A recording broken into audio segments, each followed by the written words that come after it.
La doctrina del shock de Naomi Klein resalta que en tiempos de crisis la clase política aprovecha para implementar medidas que exacerban las desigualdades y que carecen del debido escrutinio público. Hoy, en el taxi, vamos a hablar de algunas problemáticas que se han desarrollado y que han sido opacadas por la emergencia sanitaria del coronavirus.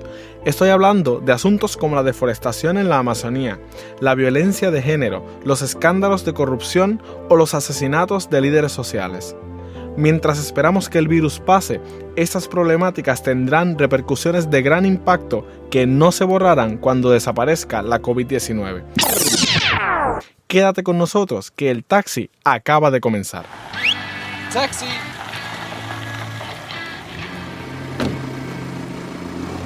Bienvenidos al Taxi de Democracia Abierta, la sección en español y en portugués de Open Democracy. Un espacio de análisis político y social donde buscamos promover el pensamiento libre en el mundo. Yo soy Daniel Adorno y vamos a comenzar nuestro viaje en el taxi en el día de hoy.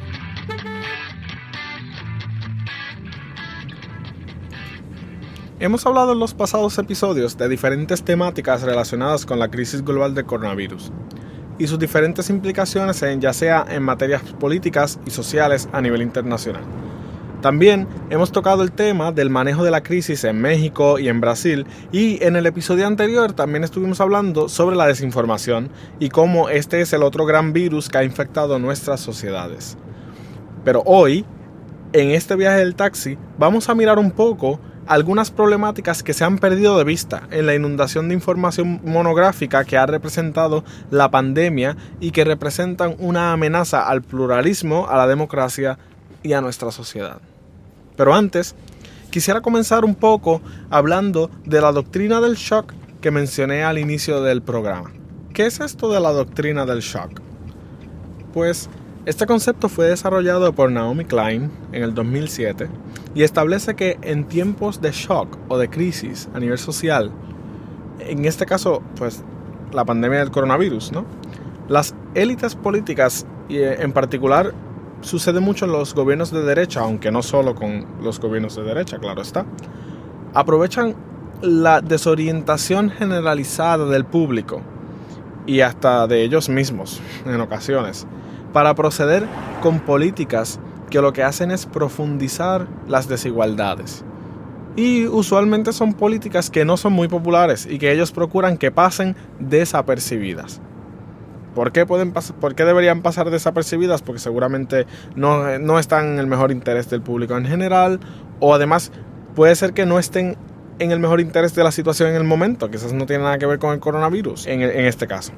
En el caso del ataque de las Torres Gemelas en el 2001 se vio en la privatización de la guerra de Irak.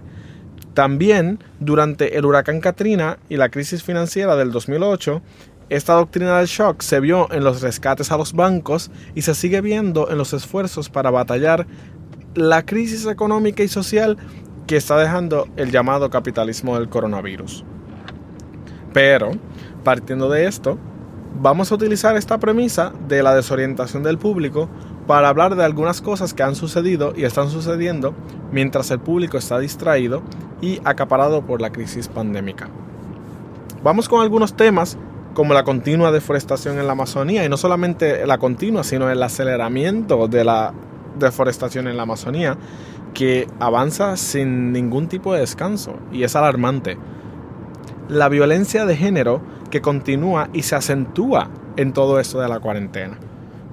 La crisis de los asesinatos a los líderes sociales en Colombia, que recientemente el presidente Iván Duque dijo que habían reducido en un número que realmente no cuadra con la realidad, y los escándalos de corrupción en el gobierno de Puerto Rico.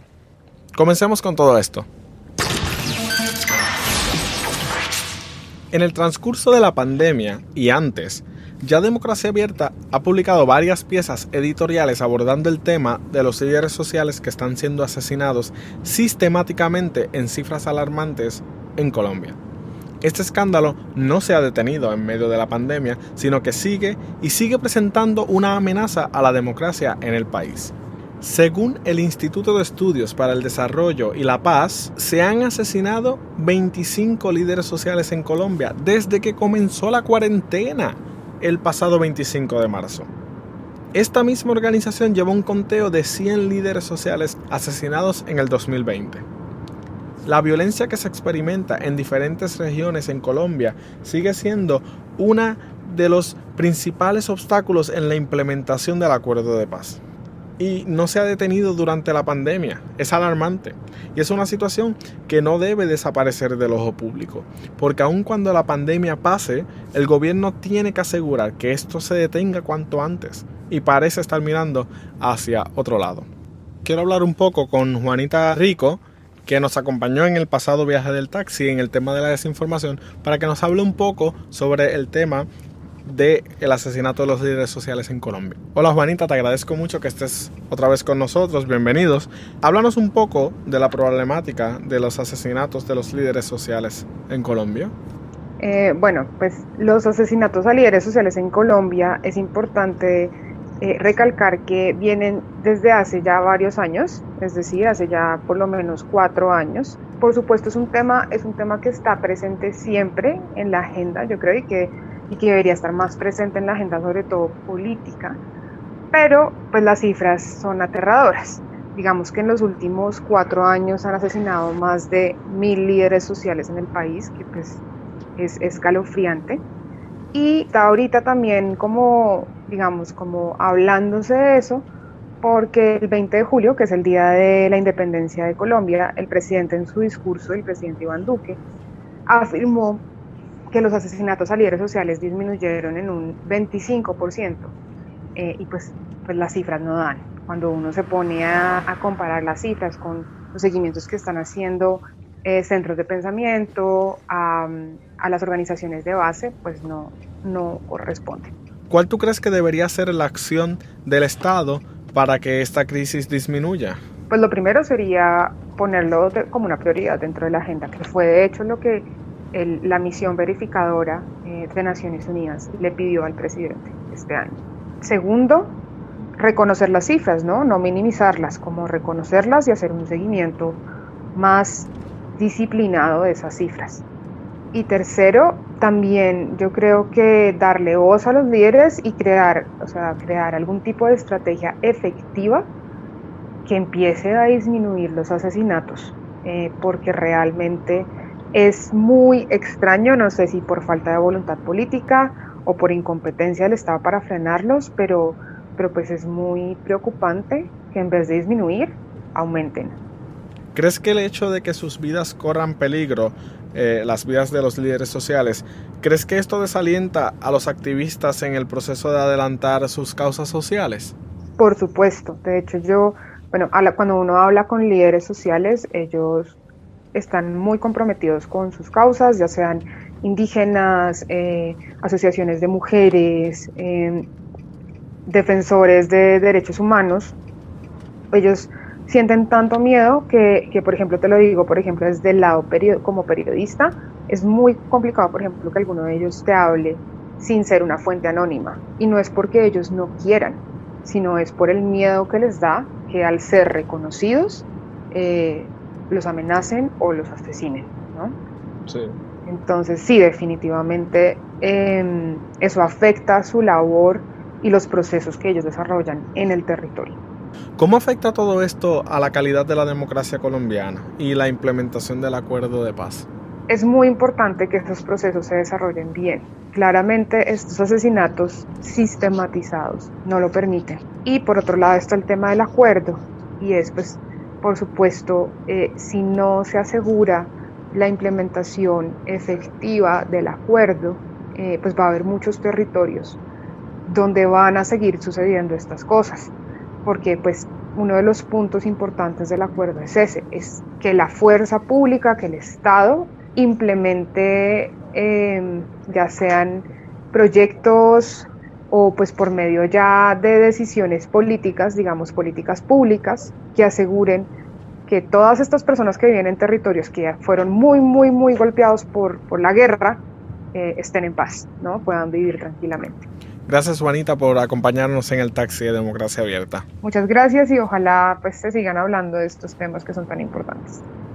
Lo que no logran reconocer es el riesgo a la democracia que representan estos asesinatos, que no son delitos ordinarios, sino crímenes políticos y que representan un intento de reprimir los cambios sociales a través de la violencia.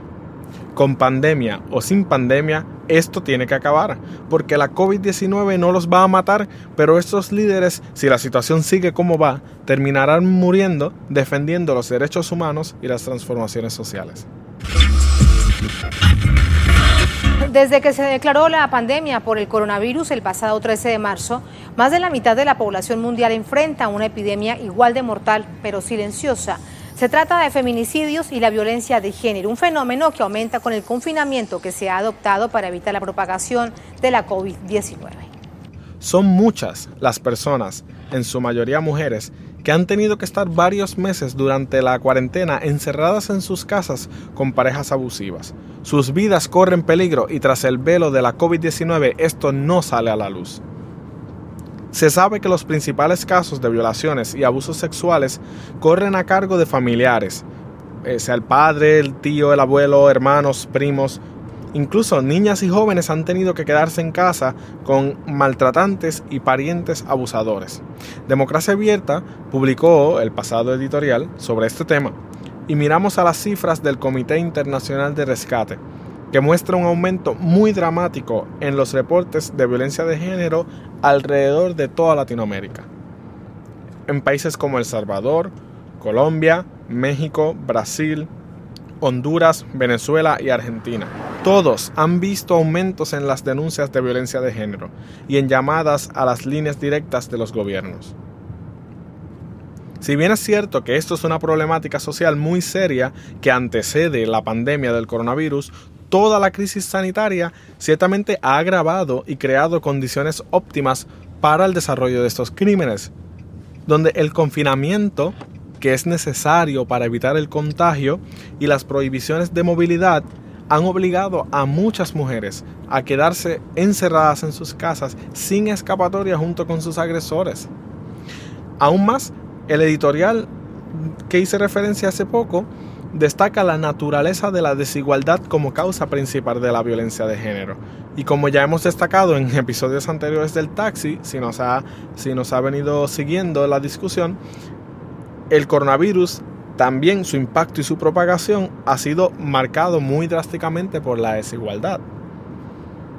Así que no podemos hacernos de la vista larga y tenemos que ir más allá y mirar detrás de la cortina de humo que ha representado la COVID-19 y tenemos que dejar de ignorar el grave problema de violencia de género que se está viviendo en la región. Hay que incrementar los apoyos de las autoridades públicas a las denuncias y actuar rápidamente antes de que los abusos vayan a más. Y para movernos ahora a otro tema, algunas organizaciones y expertos adelantaron que debido al bloqueo de la movilidad durante la pandemia, se iba a frenar en alguna medida la deforestación en la Amazonía. Pero lamentablemente esto no ha sido así. Mientras que en muchos lugares del mundo la pandemia dejó imágenes muy positivas en cuanto a cielos despejados, carreteras vacías y menos contaminación causada por la actividad humana, la deforestación en la Amazonía no ha mermado, al contrario, se ha acelerado. Aunque esto, igual que las otras dos problemáticas, los asesinatos de los líderes sociales y la violencia de género son problemas que ya existían previo a la pandemia, no podemos perder de perspectiva que se han ido agravando mientras la atención pública y mediática se centra en otras cosas, específicamente los estragos de la pandemia global. Eso es muy serio, ya que tarde o temprano la pandemia va a acabar, pero la crisis climática continúa y se agrava cuando llega la temporada de incendios forestales que ya está empezando por ahí y si no se continúa la lucha contra la extracción ilegal nos seguiremos cargando los bosques y cuando se levante la cortina de la pandemia nos encontraremos en peor situación que cuando comenzamos. Para hablar un poco también de este tema, le doy la bienvenida a Manuela Libardi, editora para Brasil de Democracia Abierta, para que nos ayude un poco en esta discusión sobre lo que está pasando con la deforestación en la Amazonía.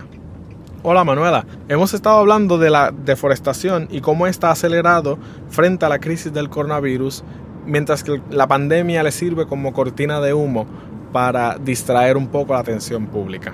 Sí, Daniel, entonces me parece interesante lo que estás comentando, porque en el caso de la Amazonía, en Brasil específicamente, pero creo que en otros países también, que la COVID no funciona como una cortina de humo, o sea, que está pasando algo en la Amazonía que nosotros no estamos prestando atención porque estamos enfocados en la pandemia, sino que la propia pandemia en sí funciona como una herramienta para aumentar la deforestación en la Amazonía, porque los madereros y otras personas, otras que llevan a cabo actividades ilegales en la Amazonía, como la minería, los mineros y todo eso, están usando el hecho de que los activistas, las organizaciones que operan en la Amazonía están en cuarentena también, entonces no están sobre el terreno, no están defendiendo la selva y entonces están usando la COVID como una herramienta para aumentar sus actividades ilegales y la deforestación ha aumentado muchísimo en los últimos 3 meses. Entonces, al no encontrar resistencia, según dices, tienen camino libre para estas actividades. Exactamente, claro, y aparte los indígenas están muy, muy vulnerables a la enfermedad, entonces lo que han hecho es aislarse a partes más remotas del territorio y las partes que realmente son más vulnerables a esas actividades ilegales también están como más expuestas, ¿no?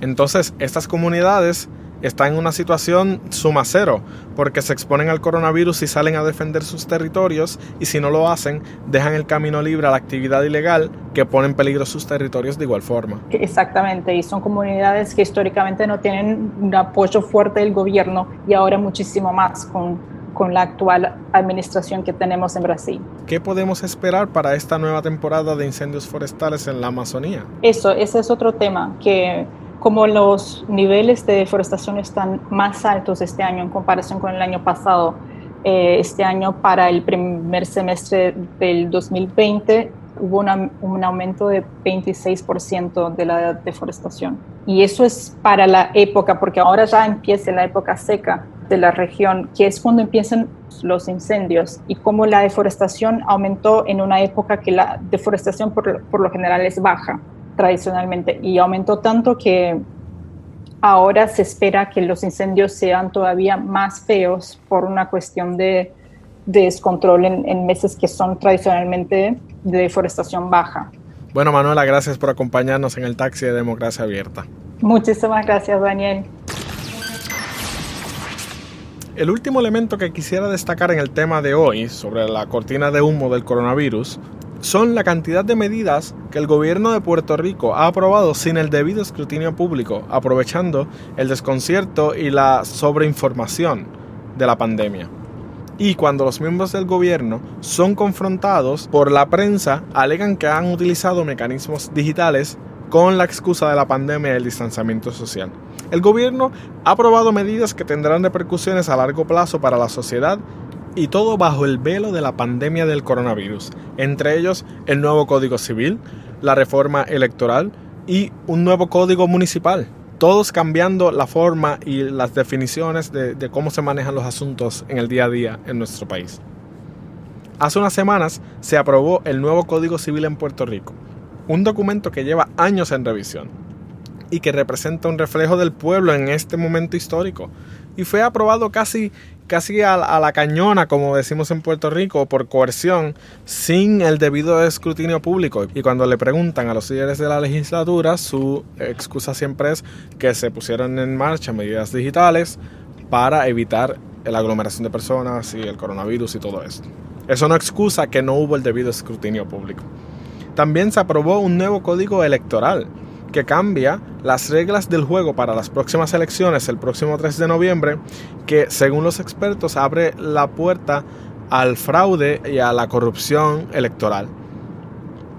Es increíble y es inaceptable que luego de que se hayan radicado candidaturas, que haya comenzado las campañas y la contienda electoral, y ya luego que el andamiaje electoral del país ya está en marcha para el próximo 3 de noviembre, de momento se cambien las reglas del juego a unos meses del día de las elecciones.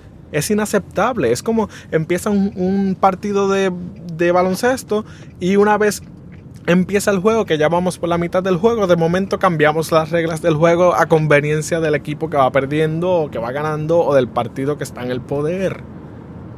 Estas movidas son antidemocráticas y representan una amenaza seria a la calidad de la ya debilitada democracia puertorriqueña.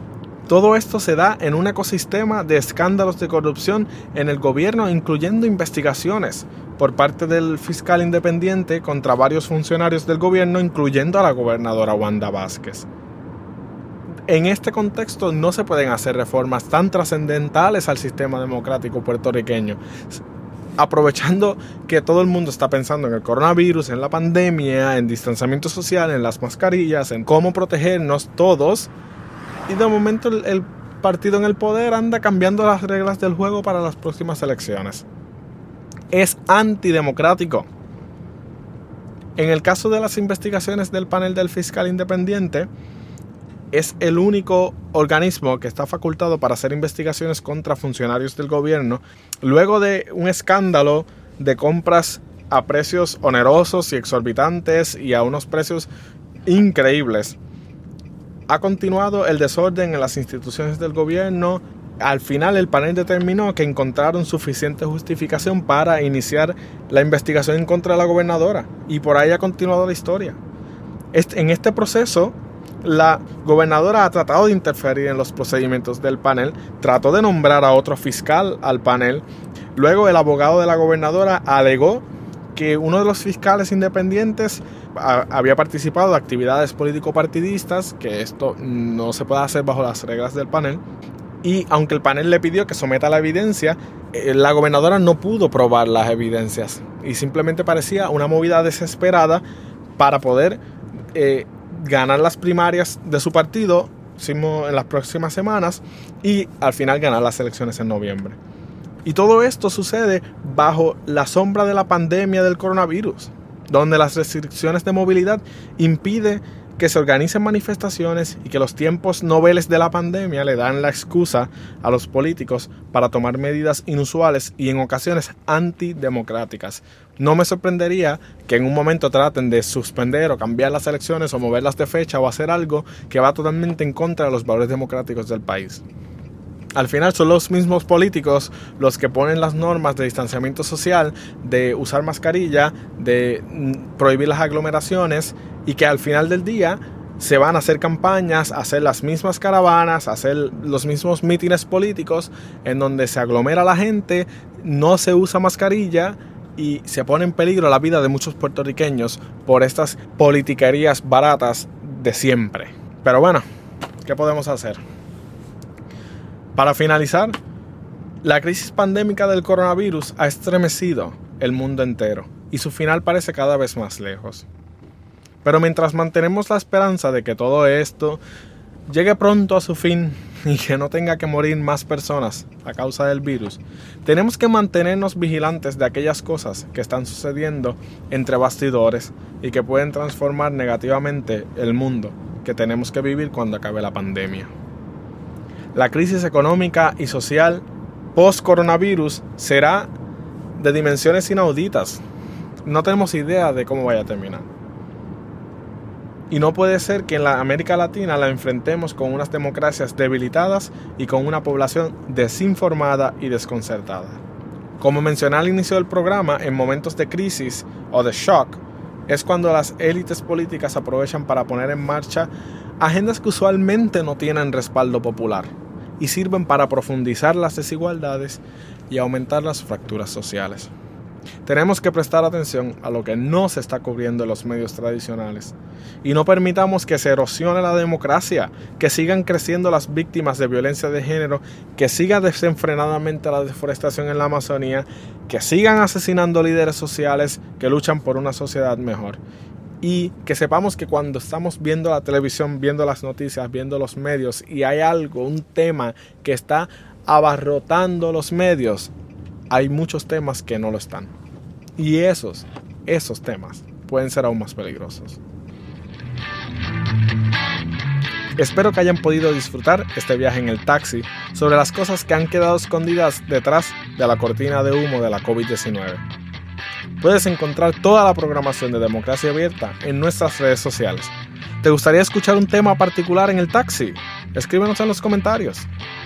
Les agradezco mucho su sintonía y busquen todos nuestros episodios a través de las redes sociales y a través de Anchor.fm, Spotify y tu plataforma favorita de podcast. Gracias por viajar con nosotros en el taxi de Democracia Abierta. Síguenos en Facebook, Twitter, Instagram y YouTube. Y suscríbete a nuestros boletines para recibir todo el contenido más reciente de Democracia Abierta. ¿Cuál será el próximo destino del taxi en Democracia Abierta? No te pierdas el próximo episodio.